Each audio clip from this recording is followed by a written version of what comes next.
को प्रणाम। जय गुरुदेव। परम पूज्य गुरुदेव वंदनीय माँ की दिव्य उपस्थिति को साक्षी मानते हुए हमारा युग निर्माण सत्संकल्प सभी के साथ हम ईश्वर को सर्वव्यापी न्यायकारी मानकर उसके अनुशासन को अपने जीवन में उतारेंगे। शरीर को भगवान का मंदिर समझकर आत्म संयम और नियमता द्वारा आरोग्य की रक्षा करेंगे। मन को कुविचारों और दुर्भावनाओं से बचाए रखने के लिए स्वाध्याय एवं सत्संग की व्यवस्था रखे रहेंगे। इंद्रिय संयम, अर्थ संयम, समय संयम और विचार संयम का सतत अभ्यास करेंगे। अपने आप को समाज का एक अभिन्न अंग मानेंगे और सबके हित में अपना हित समझेंगे। मर्यादाओं को पालेंगे, वर्जनाओं से बचेंगे, नागरिक कर्तव्यों का पालन करेंगे और समाजनिष्ठ बने रहेंगे। समझदारी, ईमानदारी, जिम्मेदारी और बहादुरी को जीवन का एक अविच्छिन्न अंग मानेंगे। चारों ओर मधुरता, स्वच्छता, सादगी एवं सज्जनता का वातावरण उत्पन्न करेंगे। अनीति से प्राप्त सफलता की अपेक्षा नीति पर चलते हुए असफलता को शिरोधार्य करेंगे।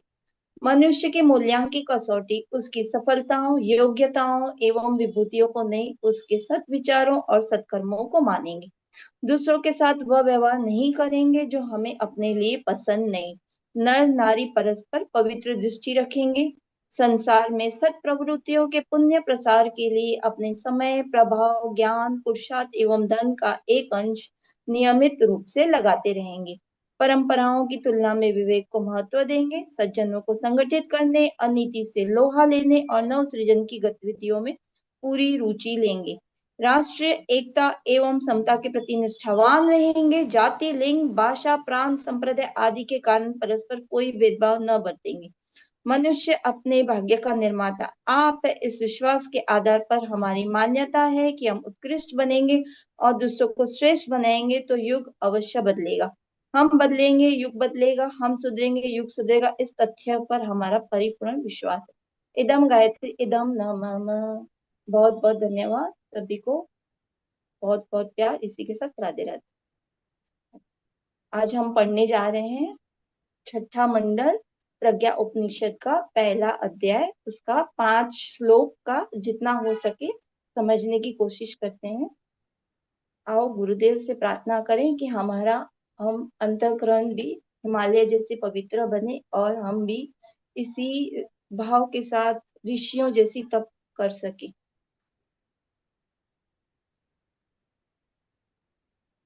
श्लोक पढ़ रही हूं मैं। ये देव आत्मा हिमालय प्रकरण पर आधारित है। पूरा इसमें हिमालय के बारे में बताया है। श्लोक नंबर 56 से 63। मुझे हिंदी में नहीं आते हैं, सॉरी। देवता देवता अंतरिक्ष में सम्याप दिव्य पदार्थ संपदा से अपने निर्वाह साधन आकर्षित कर लेते थे, पर ऋषि वर्ग की काया स्थूल शरीर की इंद्रिय प्रधान थी। उसे अन्न, जल, वायु, वस्त्र, निवास, ईंधन, उपकरण आदि की आवश्यकता थी। अस्तु उनके निवास क्षेत्र में सृष्टा ने इन सभी साधनों की उपजाया ताकि वे सुख पूर्वक रह सकें और सृष्टि व्यवस्था के लिए जो जुटाना आवश्यक था उसके लिए तात्पर्य पूर्वक प्रयास करते रह सके। ऋषियों की सृष्टि व्यवस्था के लिए बहुत कुछ करना था।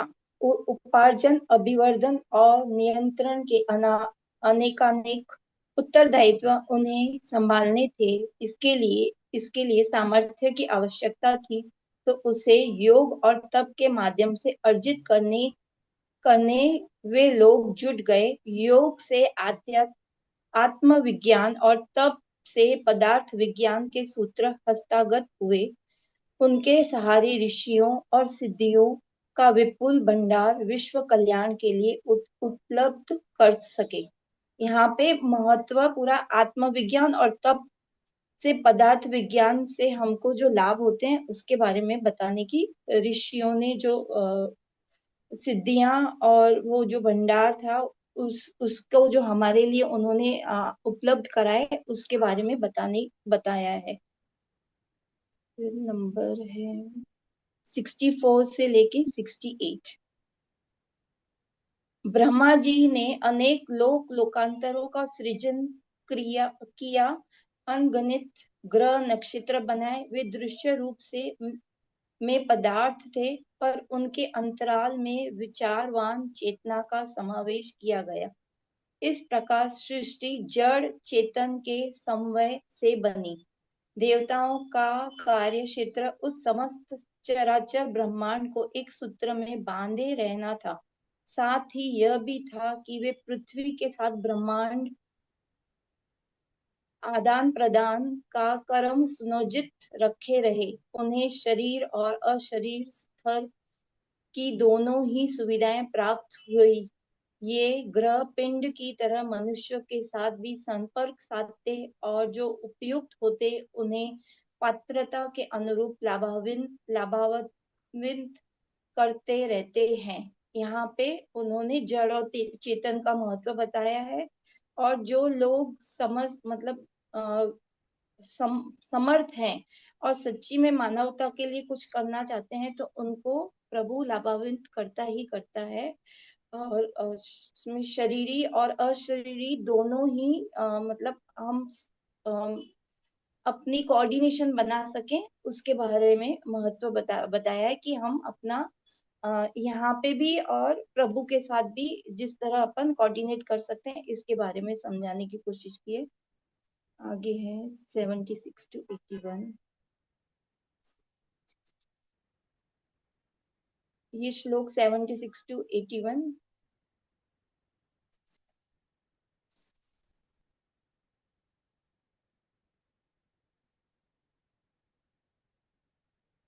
मानव शरीर एक समग्र प्रयोगशाला है। उसमें इस सृष्टि के सभी रहस्यों को समझाने और समस्त वैभवों को उपलब्ध करने की विस्मयकारी उपकरण लगे हैं। सामान्य जन निर्वाह भर में रुचि लेते हैं, इसीलिए उनकी उपलब्धियों में भी उतनी ही सीमित रहती है, किंतु जिनकी सृष्टि व्यापक है, लक्ष्य महान है, वह उत्तम है और कार्य क्षेत्र व्यापक है, ऐसे महान मानव इसी संसार में पग पग कर विद्यमान विद्यमान विभूति संपदा में से अपने प्रबल मनोयोग द्वारा बहुत कुछ प्राप्त कर लेते हैं। भौतिक एवं आत्मिक क्षेत्र के विज्ञानियों का पुरुषार्थ इसी दिशा में नियोजित रहता है और वे निर्धारित लक्ष्य के अनुरूप पद पद पर आवश्यक आश्चर्यजनक सफलताएं प्राप्त करते हैं।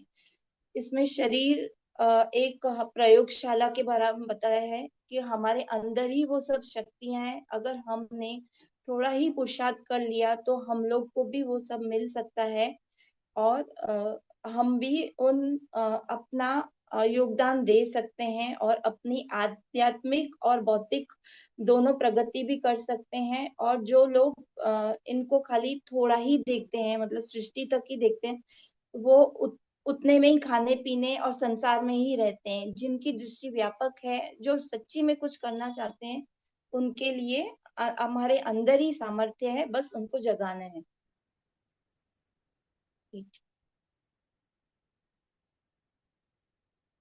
देवता विभूतियों के भंडार हैं। वे सत्पात्रों को तलाशते हैं और उन्हें निहाल करते रहते हैं। पात्रता का संवर्धन ही देव आराधन है। इसीलिए संध्या संध्या जप, यज्ञ, दान आदि का विधान किया गया है। ऋषि अलभ्य को अर्जित करते हैं और जहाँ उसकी आवश्यकता है वहाँ स्वयं ही प्रयत्न पूर्वक पहुंचाते हैं। सामान्य जन जहाँ लोभ, मोह और अहंकार के त्रिविध भव बंधनों में जकड़े रहते हैं और पशु पिशाचों जैसे आहार विहार निद्रा आदि मात्रा का जीवन यापन करते हैं, किंतु ऋषि कल्प आत्माएं अपनी मान्यताओं, भावनाओं, आकांक्षाओं और विचारणाओं को उच्चतरीय बना लेते हैं। चिंतन, चरित्र और व्यवहार में आदर्शों का समावेश करते हैं। लोग क्या करते हैं इसे नहीं देखते और न उनकी गतिविधियों से प्रभावित होते हैं, वरन अपनी गरिमा को समझते हुए उस मार्ग पर चलते हैं जिसका अनुगम करने वाले असंख्यों को श्रेयधारी बनाने को सहयोग मिल सके। इस स्तर का व्यक्तित्व और स्वभाव विनिर्मित करना ही योग साधना एवं तपश्चर्या का उद्देश्य है। यहाँ पे उन्होंने ये बताया है कि हमको जी दीदी। शाम के हो गए 7 मिनट्स। संध्या वंदन का इम्पोर्टेंस बताया है, बस वो इतना बोल देती। संध्या वंदन हाँ का इम्पोर्टेंस जी बताया है, वो बहुत हाँ जरूरी जी। है। 8 सेकेंड है दीदी। दीदी, हाँ मेरा है क्या? मेरा है ना? हाँ हाँ, जी प्रेमलता दीदी, दीदी। सभी को सभी सादर को प्रणाम। बहुत सुंदर। बहुत सुंदर। जी दीदी, और आज का द्वितीय अध्याय में यह बताया गया है। एक और गायत्री मंत्र लें क्या? नहीं नहीं, नहीं अब वो नहीं, सीधा टाइम ही। पास निकल जाएगा। जी दीदी, तो इसमें कहा गया है कि हमारे देवर्षि नारद जी के साथ ऋषि मनीषी सभी ने हिमालय प्रस्थान किए, वहाँ के सौंदर्य को देखने के लिए और कहाँ कहाँ क्या है क्या नहीं है अनुसंधान करने के लिए। तो वहां पर जाकर के वे ऋषि व्यास के आश्रम में पहुंचे और व्यास की गुफा में, और वहां पर उन्होंने बताया कि किस तरह व्यास जी जब लिखने बैठे 18 पुराण, भागवत गीता वगैरह सब, महाभारत सब और 18 पुराण को, तो गणेश जी खुद आकर के चले गए, बिना निमंत्रण के वो आ गए और गणेश जी लिखते चले गए और वो बोलते चले गए व्यास जी। तो इस तरह जो है किस तरह वो पूरा लिख पाए। तो यहाँ यह इससे यह पता चलता है कि जब हम सत्संकल्प लेते हैं किसी चीज को, किसी औरों के मतलब परमार्थ के लिए, लोक कल्याण के लिए कुछ कार्य करते हैं, तो देवात्मा जो है वो खुद ब खुद अपने आकर के हमारी सहायता करती है, हमें वो सब प्रदान करती है जो हमारे लिए जरूरी है।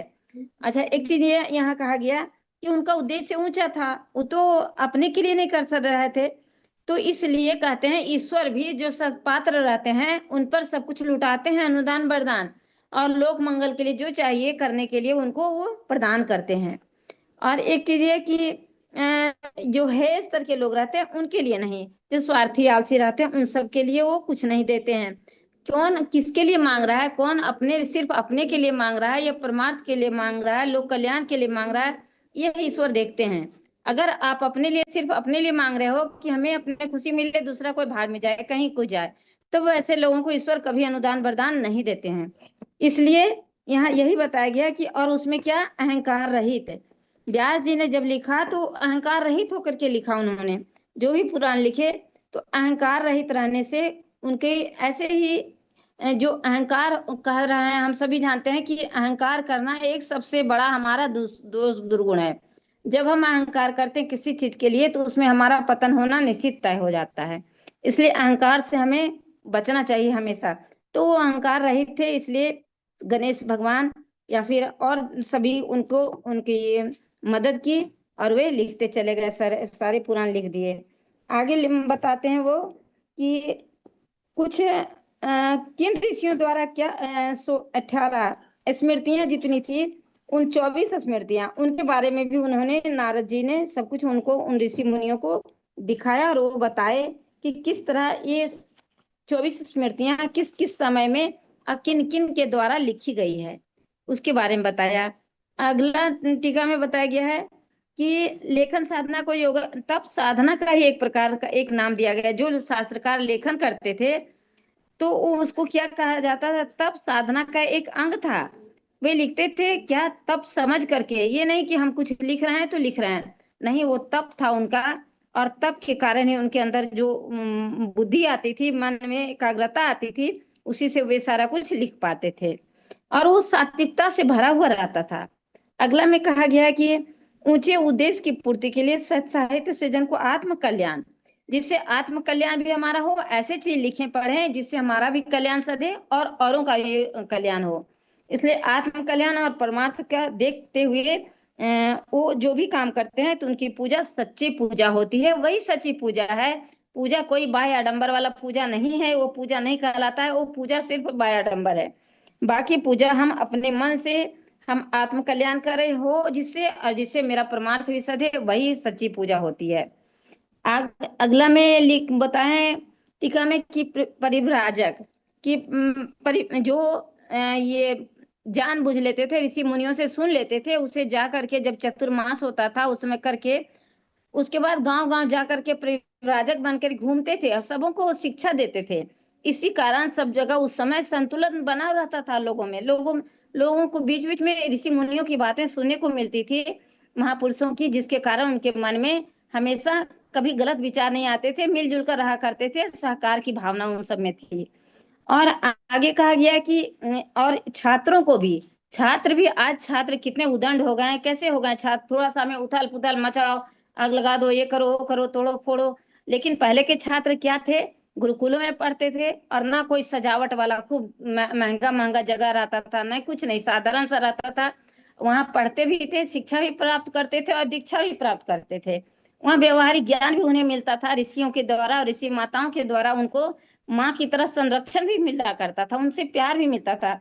तो इस कारण छात्र सभी अपनी आत्मिक उन्नति के साथ साथ व्यवहारिक ज्ञान भी सीखा करते थे, ताकि उनका अगला जो आश्रम आए, गृहस्थ आश्रम, तो उस आश्रम में अपनी जीवनचर्या बहुत अच्छी तरह से निभा पाए अपने परिवारिक जनों के साथ, समाज के लोगों के साथ।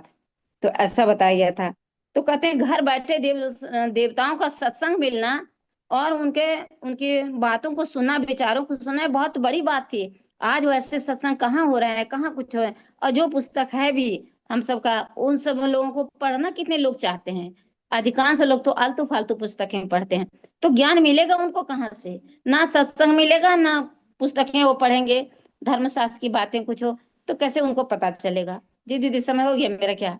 जी धन्यवाद दीदी, प्रणाम, जय गुरुदेव, बहुत बहुत प्रणाम दीदी। जय गुरुदेव। बहुत सुंदर दीदी, आपने समय सीमा में अपनी बात रखी। सीमा दीदी आ जाए। सीमा दीदी का तीसरा अध्याय है। सीमा दीदी रांची से, अपने आप को अनम्यूट करें। टिक टिक वन। सीमा दीदी टिक टिक टू। चौथे लोग को बुला लेंगे चतुर्थ अध्याय के लिए। सीमा दीदी है तो दीदी सही। अब इसका है। सीमा दीदी का है। सीमा दीदी अभी तो थी, चलिए कोई निकल बात गई नहीं। क्या? हाँ, आप ले लें मैं हेमलता यही दीदी। हूँ। तो सुन क्यों नहीं रही हैं? आपका 1 मिनट चला गया, जल्दी से शुरू करिए। प्रणाम। दीदी आप बोले कि मेरा एकदम एंड में है।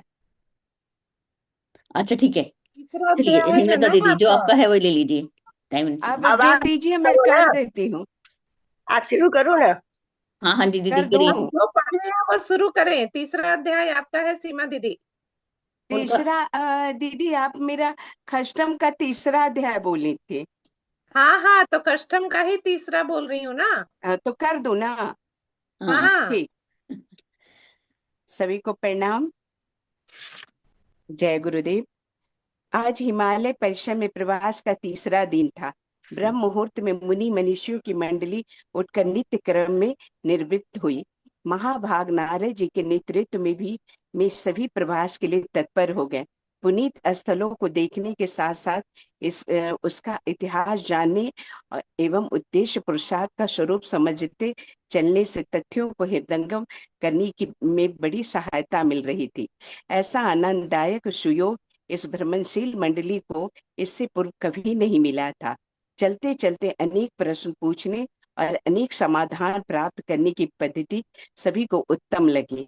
इससे भार का श्रम किसी को खलता नहीं था। हंसते हंसते मंजिल पार होती रहती थी। नए दृश्यों को देखते हुए और भी उत्सुक हो रहे थे। मंडली के सदस्य ऋषिवर कनाद ने मुनि श्रेष्ठ नारद जी से पूछा। कनाद ने कहा, हे देव, संसार में अन्यत्र भी अनेक प्राकृतिक शोभा और अनुकूल जलवायु वाले स्थान हैं। उनकी उपेक्षा करके आत्मविद्ता उत्तराखंड को ही अपनी साधनाओं के लिए क्यों उपयुक्त समझते हैं? शीत अत्यधिक होने तथा पद पद पर चढ़ने उतरने की असुविधा को ध्यान न देकर वे यही क्यों अपना निवास क्षेत्र चुनते हैं? समूह में न रह करके एकाकी गुहा जीवन किस लिए पसंद करते हैं? इसका रहस्य समझने का अनुग्रह करें। इस प्रश्न को सुनकर महर्षि नारद जी ने कहा, जिस प्रकार अंतर्ग्रही आदान प्रदान के लिए पृथ्वी का उत्तरी ध्रुव अत्यधिक संवेदनशील है, वहां की चुंबकीय क्षमता बढ़ी चढ़ी है तथा पृथ्वी पर अगणित ब्रह्मांडीय अनुदान इसी क्षेत्र के माध्यम से अवतरित होते हैं और फिर वे समूचे धरातल पर प्रवाह की तरफ फैलते हैं। उसी प्रकार व्यापक ब्रह्म चेतना के पृथ्वी पर अवतरित होने वाले अनुदानों का केंद्र वह स्थान है जिसे विद्वान लोग हिमालय का हृदय कहते हैं। वह यह उत्तराखंड के शीर्ष सुमेरु शिखर के समीपवर्ती क्षेत्र में है एवं सर्वसाधारण के लिए अगम्य है। वहां सूक्ष्म शरीर प्रधान देव मानव ही निवास करते हैं। स्थूल शरीरधारी ऋषि मनीषी इसे आध्यात्मिक ध्रुव के प्रभाव क्षेत्र में इन स्थानों पर रहते हैं जहाँ जीवन यापन के साधन है। उत्तराखंड वैसा ही क्षेत्र है। यहाँ के वातावरण में अन्यत्र की तुलना में अध्यात्म प्रभाव अधिक है। ब्रह्मांड व्यापी ब्रह्म चेतना के अनेकानेक धाराओं में से यहाँ रहकर सरलता पूर्वक संपर्क साधा जा सकता है। दैवी शक्तियों के साथ आदान प्रदान चलाने की दृष्टि से यह क्षेत्र श्रेष्ठ एवं अधिक उपयुक्त पाया गया है। शीत प्रधान क्षेत्रों में जीवन शक्ति की मात्रा अधिक पाई जाती है। वहाँ के निवासी अपेक्षाकृत अधिक स्वस्थ और सुंदर होते हैं। स्वभाव भी मृदुल होता है। आहार विहार के लिए उपयुक्त सामग्री का बाहुल्य रहता है। मन की स्थिरता और शांति के लिए यहाँ अधिक अनुकूलता रहती है। यहाँ के श्रेष्ठ निवासी अधिक दिन जीते हैं। ऐसा वातावरण में आध्यात्मिक विभूतियां प्राप्त करने के लिए किया गया प्रयास अपेक्षाकृत अधिक जल्दी और अधिक मात्रा में सफल होता है। सेवा साधना के लिए जन संपर्क आवश्यक है, किंतु मनोनिग्रह और आत्म परिष्कार के लिए अंतर्मुखी होना पड़ता है। इसके लिए एकांत की आवश्यकता पड़ती है।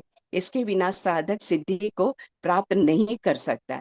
ऐसा ही वातावरण में वैज्ञानिक, साहित्यकार, कवि, योगी स्तर के महत्वपूर्ण व्यक्ति अभीष्ट विषयों पर अधिक ध्यान एकाग्र कर सकते हैं और अधिक गहराई में उतरकर अधिक मूल्यवान विभूतियां हस्तगत कर सकते हैं। महान व्यक्ति जहाँ जन्म लेते हैं और महान घटनाएं होती हैं, वहां अपना प्रभाव छोड़ती है, और यदि वह उच्च स्तरीय है तो चिरकाल तक बना रहता है। वह बात इस हिमालय क्षेत्र में पाई जाती है। हिमालय देवताओं, ऋषियों, तपस्वियों, महामानवों की लीला भूमि रही है। इस क्षेत्र में वह पुरातन प्रभाव अभी भी विद्यमान है। उर्वर भूमि में बोया हुआ बीज जल्द और अधिक फलित होता है। इस क्षेत्र में बोई हुई साधना भी अधिक फलवती होती देखी गई है। ऐतिहासिक घटनाओं के स्मरण से भी अनायासी तद विषयक प्रेरणाएं मिलती है।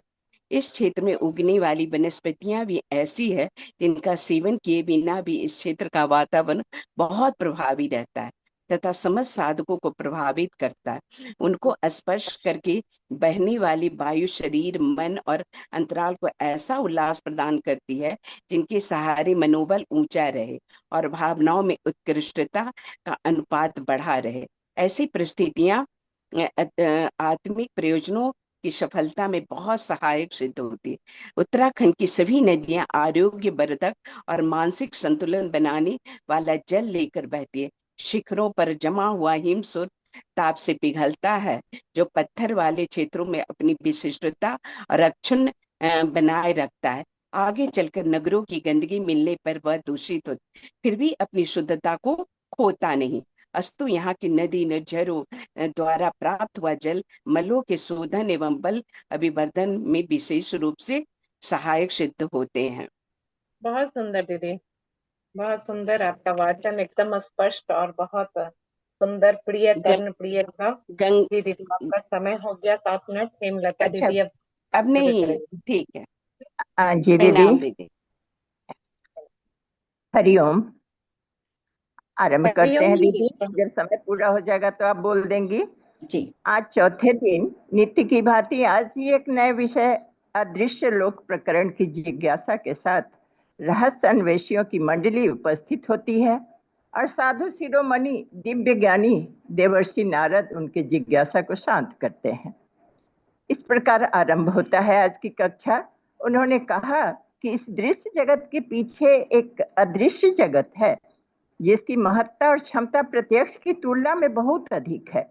जैसे अपने शरीर में दृश्य शरीर की अपेक्षा अदृश्य शरीर की चेतनात्मक प्राण आत्मा की सत्ता अत्यधिक मूल्यवान है, यह सभी भली भांति समझते हैं इस चीज को। एक दृश्य परमाणु की सामर्थ्य का पता तो तब चलता है जब उसका विस्फोट होता है।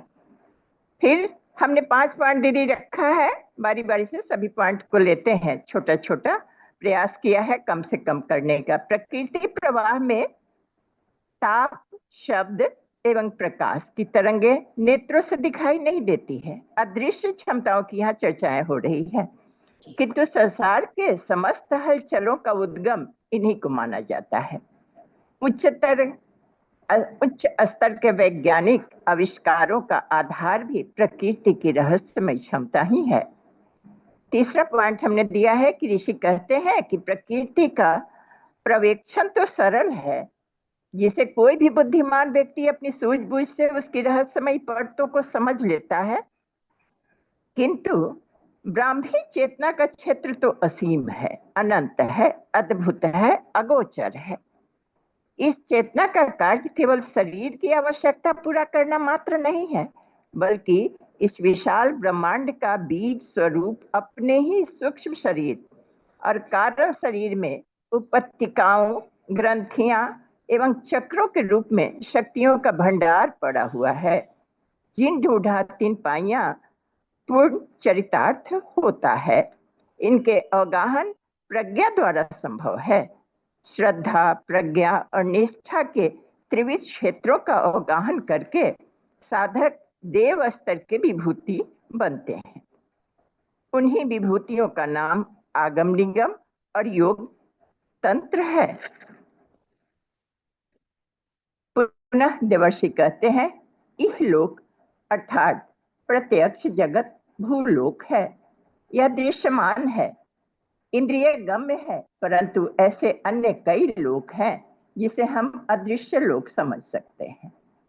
उन लोकों में अशरीरी आत्माओं का निवास है और सूक्ष्म मृत्यु और जन्म, इसके बीच की जो स्थिति बनती है, उस समय में ये आत्माएं इन्हीं में निवास करती हैं। इन्हीं में से किन्हीं एक में अपने कर्म के अनुसार उनका निवास संभव हो पाता है। स्वर्ग और नरक भी इन्हीं के विभाजन है। कुछ आत्माएं भावी काम की प्रतीक्षा में विश्राम करती है, कुछ नियंता के विशिष्ट परिकर में विशिष्ट प्रयोजन के लिए सुरक्षित रखी जाती हैं। इन्हें जीवन मुक्त कहा जाता है। देवता वर्ग की आत्माएं सृष्टि के सुसंचालन में अदृश्य रूप से संलग्न रहती है। इस भूलोक से सटा एक विपरीत प्रकृति का प्रति विश्व भी है। इसमें प्रति पदार्थ भरा रहता है और दोनों के समन्वय से ही सृष्टि का संतुलन बना रहता है, अन्यथा महाप्रलय की स्थिति आ जाती। ऐसी परिस्थितियां कब बनती है? जब मनुष्यों द्वारा ही अवांछनीय प्राणी मात्र विरोधी गतिविधियों द्वारा उत्पन्न होता है। तो इस तरह से अब चौथा लेते हैं। नारद ऋषि कहते हैं कि विभिन्न प्रकार के बलों में शरीर बल, बुद्धि बल, शस्त्र बल और संघ बल, इनकी प्रधानता कही जाती है, किंतु इन सभी में जो अदृश्य बल आत्मबल है, सभी बलों से बड़ा बल होता है। इसी बल के द्वारा प्रकृति पर अधिपत्य प्राप्त किया जा सकता है। साधना के द्वारा चेतना को उस स्तर तक परिष्कृत कर स्रष्टा की भांति सर्वशक्तिमान स्वयंभू बना जा सकता है। जो दृश्य है वह तो बहुत सीमित है, तुच्छ है, किंतु जो अदृश्य के विस्तार वैभव को समझा है, वह उस क्षेत्र में प्रवेश किया है और महान बना है। इस तरह बताते हुए देवर्षि नारद आगे कहते हैं कि जैसा हमने पहले देखा है कि सृष्टि के आदि में सर्वप्रथम शब्द उत्पन्न हुआ और उसी से ताप बना, हीट और लाइट। साउंड, हीट, लाइट, इसकी एनर्जी की सभी को आपको ज्ञान है। तो सबसे पहले शब्द का साउंड ही बना और फिर उससे ताप निकला और फिर ताप से प्रकाश की उत्पत्ति हुई और इनके सहयोग से शक्ति से ही के अनेक स्रोत बने, शक्तियों के अनेक स्रोत बने, जैसे 5 प्राण, 5 तत्व और फिर समस्त सृष्टि उन्हीं के सहयोग समन्वय से उत्पन्न होती चली गई। इस प्रकार प्रकृति का मूल में जो है वह साउंड ही है, आरंभिक शब्द ही है। सृष्टा की इच्छा शक्ति, अब पांचवा पर आते हैं, जब एक से बहुत बनने की ओर अग्रसर हुई तो सर्वप्रथम ओंकार शब्द ध्वनि प्रवाह वैखरी के रूप में परिलक्षित हुआ और यह शब्द ही नाद ब्रह्म और शब्द ब्रह्म है। इसके सामर्थ्य सर्वोपरि है। शब्द ब्रह्म को हम समझें, ज्ञान चर्चा सत्संग प्रशिक्षण की विद्या में उच्चारण का जो प्रयोग होता है वही शब्द ब्रह्म है। नाद ब्रह्म को समझें, ध्यान में नाम रूप का आश्रय लिया जाता है। ओम परमात्मा का स्वघोषित नाम है। स्वर तालबद्ध ध्वनि प्रवाह को ही नाद योग कहते हैं। अब हम समझते हैं कि मंत्र साधक को उच्चारण परक कर्म कांडों की तरह वाक संयम को अपनाना होता है। यह बड़ा महत्वपूर्ण है, ध्यान देंगे। संयमी की वाणी ही राम बाण की तरह लक्ष्य भेदती है और इस प्रकार से वाणी सिद्धि आत्म संयमी वाणी सिद्ध आत्म संयमी अपने शाप और वरदान से धर्म को समर्थ और अधर्म को निरस्त करने की महती भूमिका संपन्न करते हैं। तो देवर्षि नारद इस प्रकार से जिज्ञासुओं को हिमालय क्षेत्र के कितने महामानवों का, उनके अनुसंधानों का, संसार के हित साधनों का चित्रण विस्तार पूर्वक बताया और इससे यात्रा मंडली के प्रत्येक ने सोचा कि उस पुरातन परंपरा को पुनर्जीवित करने के लिए हमें भी वैसा ही पुरुषार्थ करना चाहिए। और इस प्रकार आज की यात्रा भी पूर्व की तरह ही उत्साह के साथ पूर्ण हुई। इति चतुर्थो अध्याय। प्रणाम सभी को, धन्यवाद। पता नहीं समय अवधि में पूरा हुआ या नहीं दीदी? नहीं दीदी, बहुत अच्छा, बहुत अच्छा। बहुत सुंदर, एकदम टाइम पे आपने कंप्लीट किया, रोकने से पहले आप खुद रुक गई। ये होता है असली स्टूडेंट, एकदम फर्स्ट। पांचवा के लिए रीता गुप्ता दीदी आज अब्सेंट है, तो बाकी लोगों का ले ले। छठा सातवां जिनका है, जी दीदी, या इसको पांचवा को जो कुछ थोड़ा इसको सा कर जरा दे। सा हम लोग मैं बता देती हूँ 3 मिनट में। हाँ अब देखिए, इसके हाँ अंदर हम 2-3 श्लोकों को देखते हैं। ठीक है, जय गुरुदेव। तो इसके अंदर जो है, गुरुदेव ने इसके अंदर सबसे पहले क्या बताया है, इसका लेसन का नाम क्या है, यज्ञ का विज्ञान और वनस्पति विज्ञान। ये जो जीवन है वो यज्ञ के साथ जुड़ा हुआ है और वनस्पतियों से जुड़ा हुआ है। इसको जो देव ऋषि नारद हैं वो हमको बता रहे हैं कि हमारा आहार विहार कैसा हो। उसके अंदर ये श्लोक आता है, ये वाला, कि एक बार में एक ही पदार्थ लेना अधिक हितकर है। जैसे हम लोग क्या करते हैं कि आजकल तो जो गेहूं आटा बनाते हैं तो उसमें भी कई चीजें डाल देते हैं, मिक्स जो है ग्रेन फूड जो आता है। तो वहां पे गुरुदेव ने यहाँ पे उनको बोला है कि एक बार में एक ही पदार्थ को हम खाएं, कि कई को मिला देते हैं तो उसका जो मौलिक गुण है वो बदल जाता है और जो लाभ मिलना चाहिए था वो मिल नहीं पाता।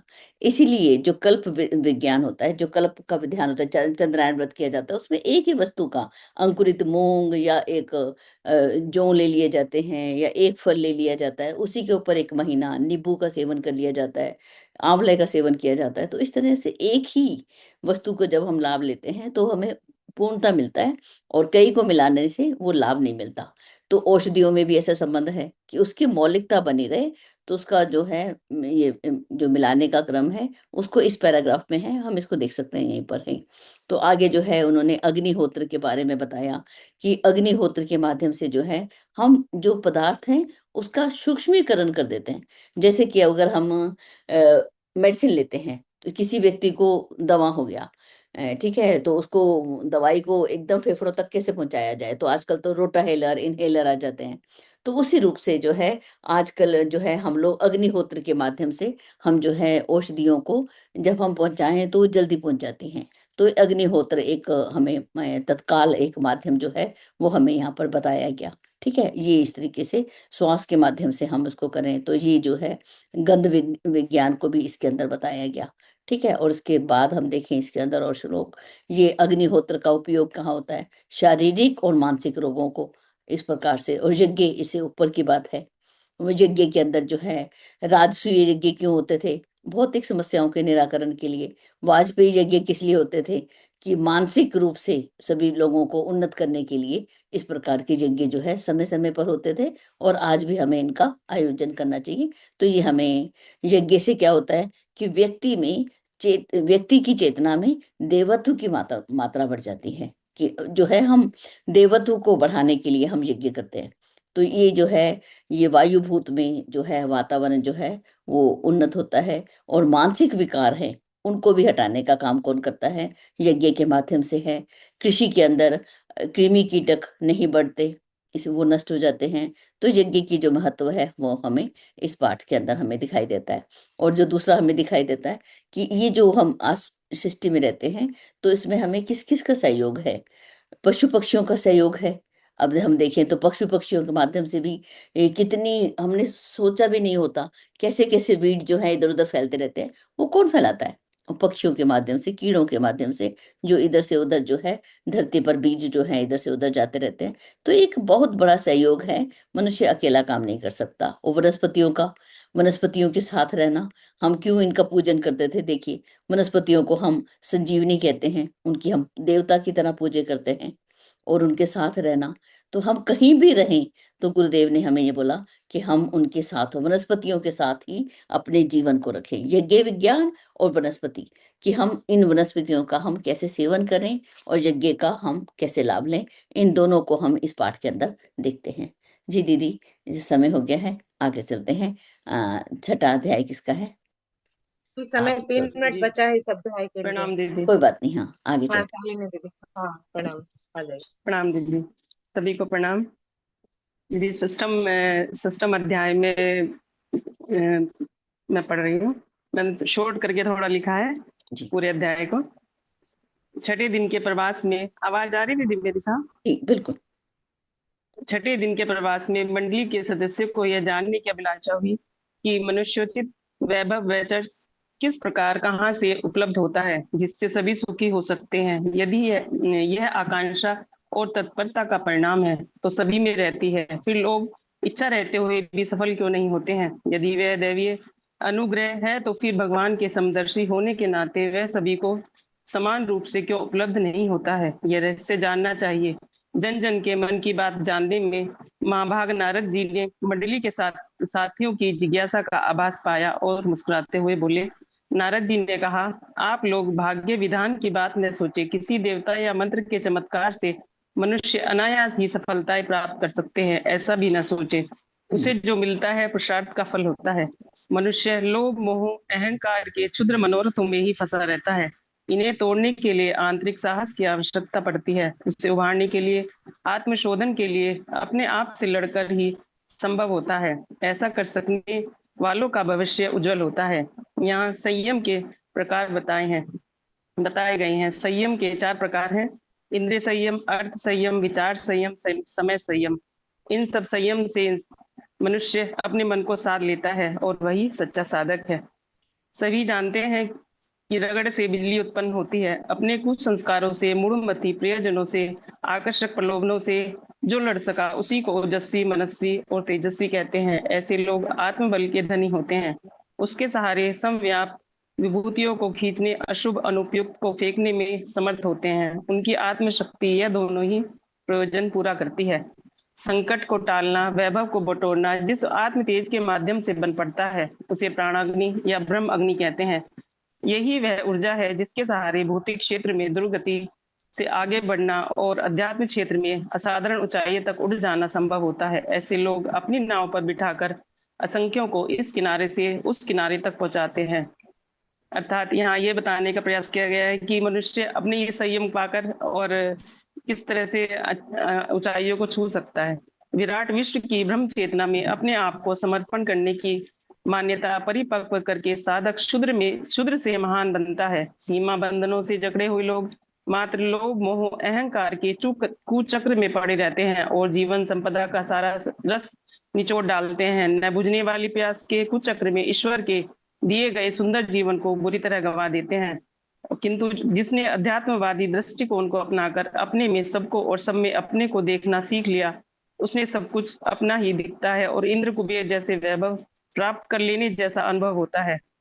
ईश्वर की प्राप्ति हमें साधना, उपासना और आराधना से ही प्राप्त हो सकती है। भक्ति सेवा साधना को कहते हैं। उदात्त दृष्टिकोण का नाम स्वर्ग है। लोभ, मोह, अहंकार के त्रिविध भव बंधनों से मुक्त छुटकारा पाने का नाम ही मुक्ति है। भगवान की इच्छा व्यवस्था में अपने आप को खपा देना उपासना उपासना है। साधना का अर्थ है जीवन को सुसंस्कारित के ढांचे में ढाल देना। ईश्वर का न कोई मित्र है न शत्रु। उन्हें किसी का उपहार मनोहार नहीं चाहिए, इसलिए उन्हें आवश्यकता भी नहीं है। पूजा आराधना का वास्तविक स्वरूप है भगवान के विश्व उदान को श्रम शिखरों से सींचना और उसमें उत्कृष्टता का बीजारोपण, आदर्शवादिता का विवर्धन करना है।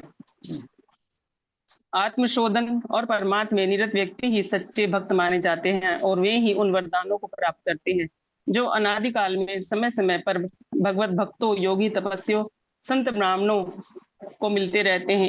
इसी अनुकंपा के अधिकारी वे नहीं बन सकते जिनका चिंतन, चरित्र और व्यवहार तो निकृष्ट स्तर का है, पर पूजा अर्चना मात्र मंत्र तंत्र और क्रिया कृत्यों के बदले दिव्य सत्ता को वशवर्ती बनाना और भले बुरे मनोरथ पूरा करना चाहते हैं। अनेक ऋषिगणों ने पावन हिमालय क्षेत्र में निवास करते हुए सच्चे भक्तों जैसी जीवनचर्या बनाई है और बदले में भगवान की अजस अनुकंपा पाई है। प्रणाम दीदी। जी प्रणाम दीदी, बहुत अरे सुंदर, ये पूरा पूर्ण हुआ है। बहुत अच्छा जी। सप्तम अध्याय। शशिकला दीदी हैं क्या? वो दीदी का गलती से शकुंतला लिख दी थी। शशिकला दीदी आपने पढ़ा है? जी दीदी हैं। प्रणाम सभी को, प्रणाम। पढ़ेंगे दीदी? जी जी हाँ जी। पढ़िए, बहुत एक्सप्लेन करके रखे हैं दीदी, थोड़ा सा देखना उसमें। जी जी सभी को प्रणाम। ऋषि परंपरा पुनर्जीवन जी सप्तम अध्याय। हिमालय क्षेत्र में भारत के महान ऋषियों का निवास था। आमजन को हिमालय के ऊंचे पहाड़, बर्फीले क्षेत्र, कठोर चट्टान, जल धारा में हरियाली, जंगल मात्र प्रकृति की शोभा का दर्शन आकर्षित करता था। स्वास्थ्य लाभ भी मिलता था, पर हिमालयवासी महान ऋषियों के साधना के क्रिया कृत्यों के कारण ही यह क्षेत्र विश्व गुरु रूप में प्रतिष्ठा दिलाई। मनुष्य बाहरी रूप में डोल डोल में समान दिखते हैं, पर उनके आंतरिक महान गुरु और सर्वोत्कृष्ट आचरण जो ऋषियों में पाए जाते हैं, आम जन की तुलना में वे महानतम धारण करने व अपने दिव्य ज्ञान एवं अनमोल से सामान्य जनता को अज्ञान, अभाव, आसक्ति जो समस्त दुखों का कारण है का निवारण करते हैं, जिससे इन ऋषियों के अनुभव का लाभ उठाकर धन्य होते हैं और उनके प्रति श्रद्धा भाव से नतमस्तक होते हैं। अन्यथा सामान्य लोग तो प्रकृति के सौंदर्य का मन बहलाव पर कर लेते हैं। हिमालय यात्री विज्ञ समुदाय के त्रिकुट जीवी ही गहरे समुद्र के गोताखोरों की तरह दीदी कढ़ाई कितना श्लोक है? श्लोक कितना है? ये वही उसी में दीदी सब में वो समरी किया हुआ है। अच्छा ठीक। जी जी। हिमालय यात्री विज्ञ समुदाय पढ़े थे।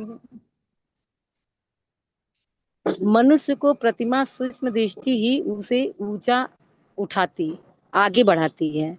सामान्य सब इंद्रियों को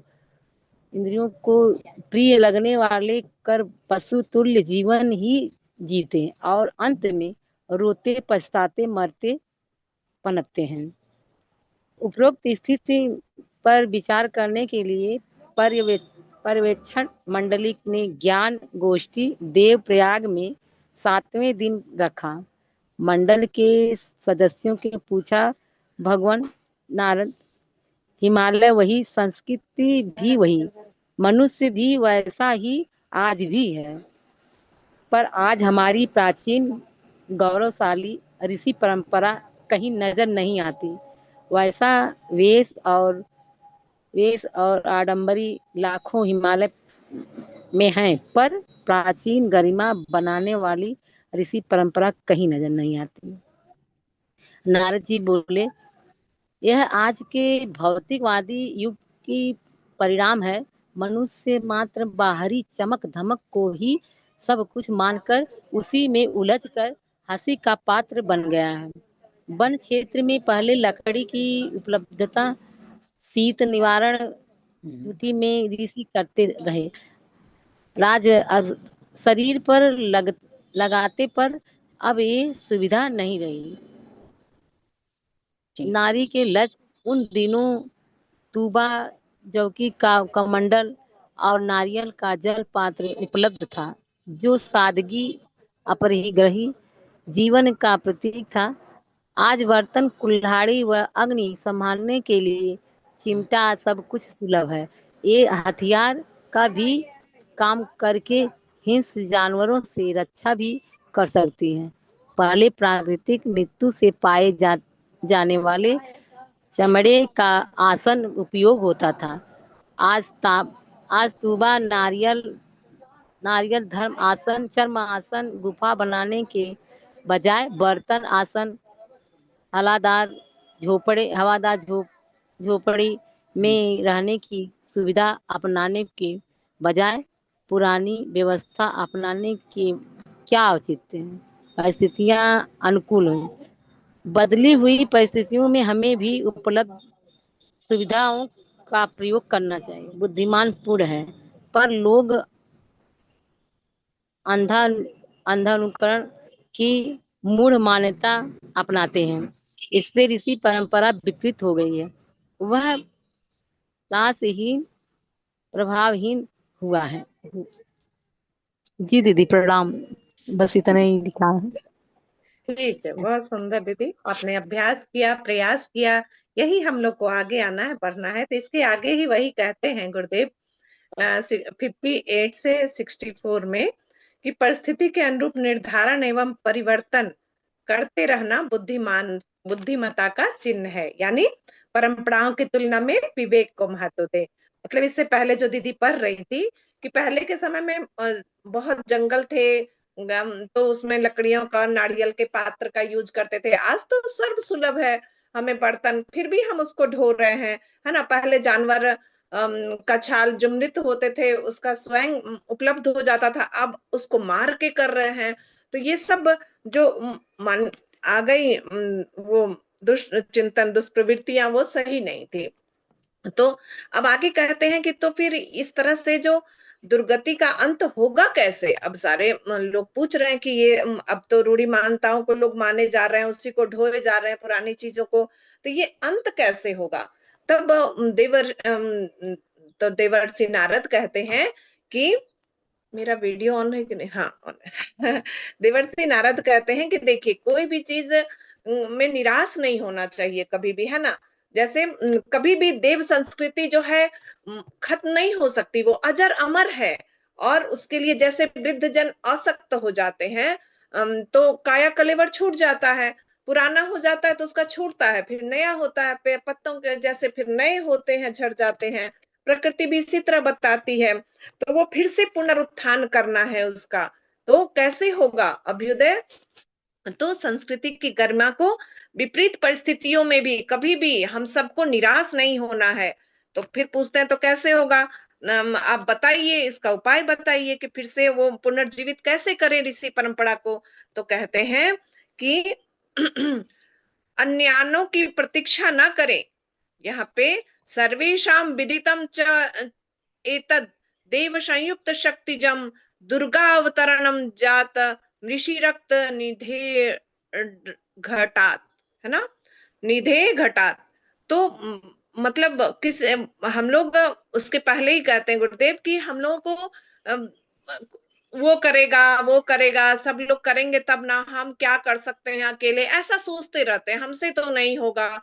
लेकिन यहाँ गुरुदेव कहते हैं कि एकाकी चले, साहसी बने, पराक्रमी बने, सूरवीर बने और अग्रगणित आगे तो बढ़े, आगे तो बढ़े। जब आगे बढ़ेंगे तो माता जी कहती थी कि बेटा तुम एक कदम आगे तो बढ़ो, तो हम तुम्हारे पीछे पीछे आगे आगे दाएं बाएं चारों तरफ चलेंगे, लेकिन हमें साहस तो हो, हम बढ़े तो आगे। ये हम यहाँ पे कह रहे हैं मिलजुल कर। तो जब हम आगे बढ़ते हैं तो ईश्वरियों का शक्ति हमारे अंदर, उनका सहयोग मिलने लगता है, और उसके बाद मिलजुल कर प्रयास करें। तो यहीं पे यहाँ दुर्गा का कह रहे हैं कि देवताओं की शक्ति जब मिल गई तो दुर्गा का अवतरण हो गया, ऋषियों के जब रक्त के बूंद मिल गए तो सीता का अवतरण हो गया। हमेशा चींटी का उदाहरण दिए, मधुमक्खी का उदाहरण दिए, कृष्ण भगवान के गोप ग्वालों का उदाहरण दिए, रीछ वानरों का उदाहरण दिए। सब मिलकर सहयोग करें, मिलकर कार्य करें। जैसे हम लोग सब मिलकर एक दूसरे को पढ़ाने का प्रयास कर रहे हैं, सिखा किरण दीदी हम सबको ऊंचा उठा रही हैं।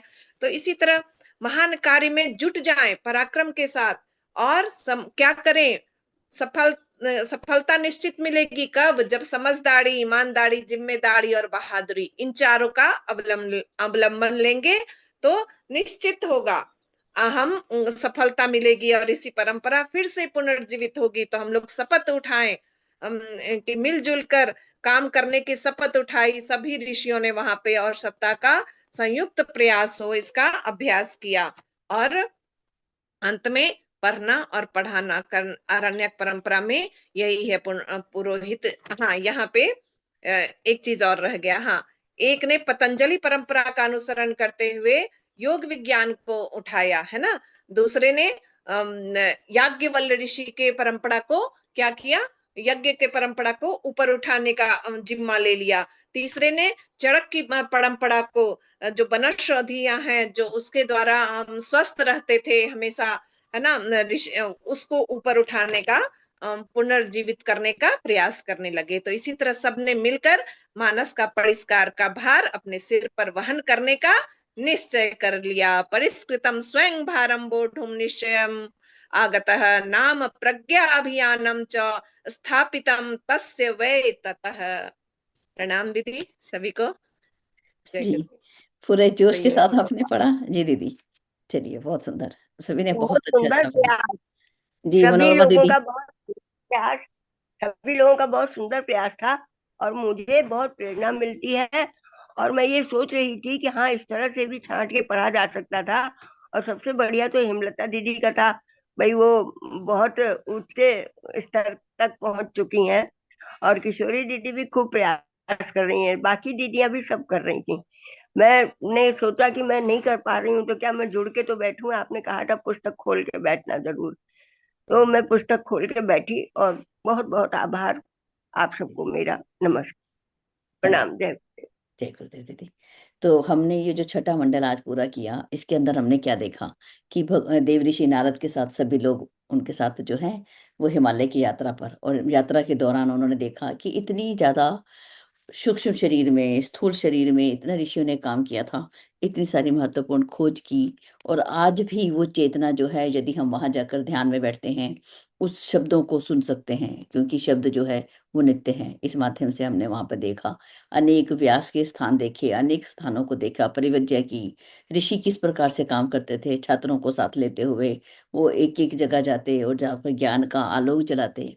शिष्य राह चलते हुए ही अपने गुरुओं से पढ़ते जाते, और रास्ते में व्यवस्था बनाते चलते, ऋषियों के साथ जो सहयोग करते हैं, उनका रहने का स्थान, उनकी सब चीज़ों का ध्यान रखते हुए, और जो है ज्ञान विज्ञान जो है वो आगे बढ़ाते जा रहे हैं। इसके अंदर हमने यज्ञ विज्ञान को भी देखा, वनस्पति विज्ञान को देखा, आहार विहार को देखा, गंगा की महत्ता, वहाँ के नंदनवन की महत्ता, और सभी कुछ हम देखते हैं कि आज हिमालय जो है वो उसका जो गौरव है, क्योंकि वो उसको उसी के गौरव को यहाँ दिखाया गया कि क्या वो उसकी सुंदरता के कारण वो गौरवान्वित है, कि ऐसी सुंदरता तो हमें यहाँ पर भी मिल जाती है। बड़े सुंदर सुंदर यहाँ पे पेड़ हैं, जो पेड़ वहां दिखते हैं वो जहाँ पे ठंडे स्थान होते हैं वहां पर भी दिखते हैं। लेकिन इसमें अंतर क्यों है? तो अंतर ये था क्योंकि यहाँ पर ऋषि सत्ताओं ने काम किया था, यहाँ पर तपस्या की थी, जो तपोभूमि के रूप में इसको जाता है। लेकिन आज दुख का विषय क्या हुआ कि आज जो ऋषियों ने जो काम किया था उसको जो है हम आगे नहीं बढ़ा रहे।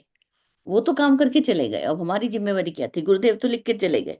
गुरुदेव ने तो बोला मैंने तो 25% का काम किया, 25 पैसे का काम मैंने कर दिया, 75 पैसे का काम तुम लोगों ने करना है। उसको हम कैसे करें, उसको हम लिपिबद्ध करें। गुरुदेव ने तो जब वो ध्यान में बैठे होते थे तो लिख दिया और कागज छोड़ दिया। बोला था योगानंद जी ने भी, जब वो लिखते थे वो पेपर छोड़ते जाते थे, लेकिन उनको जो दूसरे लोग थे उनको लिपिबद्ध करते थे, उठा के संभाल लेते थे कि अरे आज गुरुदेव ने क्या लिखा। तो यहाँ पर गुरुदेव का जो साहित्य है, सबसे पहले हमें उसको अपने पास रखना, उसको हमने पढ़ना। और ऋषि परंपरा जो आज मृत जैसी हो चुकी है, ऐसी है कि मृत प्राय बोले यहाँ पे गुरुदेव ने लिखा है यहाँ पर, कि उसको पुनर्जीवित करना। और उसके लिए हम लोग दूसरों की ओर देखते रहते हैं कि वो दूसरा करेगा, दूसरा नहीं करेगा, अपने से ही शुरू करना है। तो अपने को गुरुदेव ने पूरी प्रज्ञा उपनिषद का अगर हम देखें तो सबसे पहले अपने आप को संयमी बनाया। एक जो धर्म के 10 लक्षण है वो हमें वहां पे बताए कि हम कैसे अपने जीवन को सुंदर बनाएं, महामानव बनाएं। हम जो है सबसे पहले हम धर्म के 10 लक्षणों के अंदर सत्य को धारण करें, विवेक को धारण करें, संयमी जीवन जिएं, अपनी जो ड्यूटी है, अपने कर्तव्यों को पूरा करें। ऐसा नहीं है कि हम तो समाज सुधार में चल पड़े और घर के लोग भूखे बैठे हैं, ये सब कुछ नहीं। कर्तव्य परायणता को हमने जरूर दिखाया। समझदारी, ईमानदारी, जिम्मेवारी, बहादुरी, इन शब्दों शब्दों की ओर हमारा ध्यान आकर्षित किया। फिर उसके बाद उन्होंने जो है अपना समय का संयम के बाद क्या था, सहकार परमार्थ के ऊपर अनुशासन में रहें, और डिसिप्लिन में, सेल्फ डिसिप्लिन के अंदर रहें हम अपने आप को, और मिलजुल कर हम आगे बढ़े। ठीक है, उदार बने, हम सज्जन बने, लेकिन प्राक्रमी बने। हम सज्जन तो बहुत हैं लेकिन प्राक्रमी नहीं है। तो ये महामानवों के जो 10 गुण हैं, इसको हम अंदर धारण करें। फिर अपने परिवार में आसपास को सुंदर बनाएं, नारी के महात्म्य को जानें, शिशु का निर्माण हम कैसे करें। और उसके बाद हमारे वृद्ध जनों की, हमारी उनकी जो इम्पोर्टेंस है, उनकी जो महत्ता है, महात्म्य के रूप में हमको इस प्रज्ञा उपनिषद में बताया गया कि उनकी बहुत बड़ी ड्यूटी है। वो अगर सोचें कि आज हम रिटायर हो गए हैं, रिटायरमेंट के बाद हमें सरकार जो है पेंशन देती है, अब हमारा कोई काम नहीं है, नहीं। अगर हमें पेंशन आती है या नहीं है, सबसे पहले हम स्वावलंबी बने कि हमें दूसरे समाज के ऊपर निर्भर होकर जीवन नहीं जीना। जो भी हमें मिला है, हमें 1 पैसे का भी अनुदान संसार से या परिवार से मिला, उसको हमने अनेक गुना करके वापस लौटाना है। अनेक गुना उसको हमने, ईश्वर ने जो हमें दिया उसको वापस देके जाना है, साथ में लेके नहीं जाना। तो वृद्ध जनों की जो ड्यूटीज हैं उसको हम पूरा करें और अपने बुढ़ापे को बड़ा सुंदर बनाएं। और ये समय, ऐसा समय मिला है हमको कि इसका हम सदुपयोग करें। तो अपने सेकंड इनिंग जिसको बोलते हैं, सेकंड इनिंग है, दूसरा चांस मिला है हमको, तो इस जीवन को बड़ा सुंदर बनाएं। तो उसके बाद जो है हम लोगों ने चौथे के अंदर हमने देखा कि विद्या क्या है और शिक्षा क्या है। विद्या को जाने कि हम विद्या, अभी हमें गृहस्थ जीवन में थे, हमें बस इतना समय नहीं था, हम पढ़ नहीं पाए, लेकिन अभी तो हमारे पास बहुत समय है। इस विद्या को हम जाने और उसको जन जन तक पहुंचाएं। तो एक संस्कारों के माध्यम से जो मरने के बाद का जीवन, उसके ऊपर हमें अपने पितरों के प्रति हमारे पास श्रद्धा हो, हम उनको कैसे तर्पण करें, कैसे हम श्राद्ध करें। हम तो एक कर्म कांड के भांति, भाई श्राद्ध पक्ष शुरू हो गया हम कर्म कांड करें, नहीं। श्राद्ध उनको बोला गया कि संसार से जो लिया, अपने माता पिता से जो लिया, उसको अनेक गुना करके उसको वापस लौटाया। अगर माता पिता आज हमें धन छोड़ के गए हैं, तो क्या वो धन मेरे लिए है? नहीं, वो समाज के लिए है।